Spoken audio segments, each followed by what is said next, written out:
Mes chers compatriotes, depuis la clôture des bureaux de vote, des informations concordantes émanant de nos équipes déployées, d'observateurs nationaux et internationaux et de nombreux électeurs confirment ce que nous savions déjà.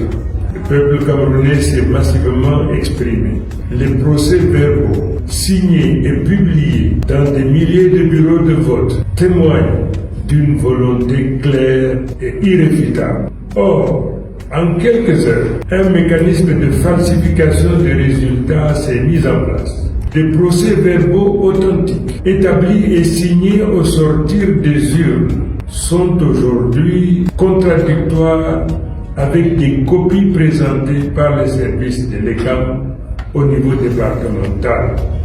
Comment expliquer que des procès-verbaux remis aux représentants des partis et affichés au bureau de vote soient différents de ceux qui circulent ensuite dans les services administratifs? Cette situation est inacceptable et jette un trouble profond sur la légitimité du scrutin. Je m'adresse d'abord aux institutions républicaines chargées d'organiser et de garantir le vote. L'administration territoriale et l'ECAM, les présidents des tribunaux de grande instance siégeant dans les commissions, le Conseil constitutionnel.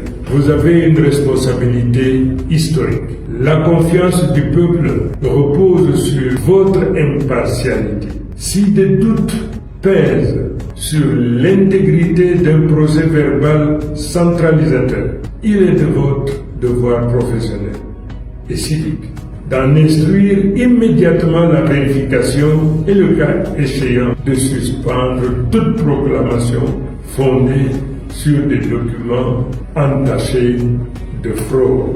À nos juges et magistrats présents dans les commissions départementales, votre rôle n'est pas de protéger des procédures opaques, mais de garantir la sûreté de la voix souveraine du peuple. Si le procès-verbal officiel d'un bureau diffère du document transmis par une autorité, la question légitime à poser est qui a falsifié et quelles pièces fiables permettent d'établir la vérité. Vous êtes tenu d'exiger la confrontation des pièces, l'audition des témoins et la mise en œuvre de toute mesure probative plutôt que de fermer les yeux derrière la formule commode. Seul le procès-verbal central de l'ECAM fait foi. J'en appelle aussi à la communauté internationale, aux missions d'observation, ne restez pas silencieux face aux signes manifestes de falsification. Votre présence et vos constats impartiaux sont aujourd'hui indispensables pour prévenir l'escalade et garantir que la volonté populaire soit respectée. À ceux qui orchestrent la manifestation des résultats, vous pouvez retarder la reconnaissance de la vérité. Vous ne pouvez pas l'effacer. Nous connaissons vos méthodes. Nous savons où et comment elles opèrent. Mais je le dis solennellement, toute proclamation fondée sur des procès-verbaux falsifiés ne saurait être reconnue par le peuple. Le peuple camerounais, dans son immense majorité, a voté pour le changement et non pour le maintien de l'ordre établi. Il n'acceptera aucun résultat qui ne soit pas le reflet du vote issu des urnes et affiché dans tous les bureaux de vote en application de l'article 113 du Code électoral.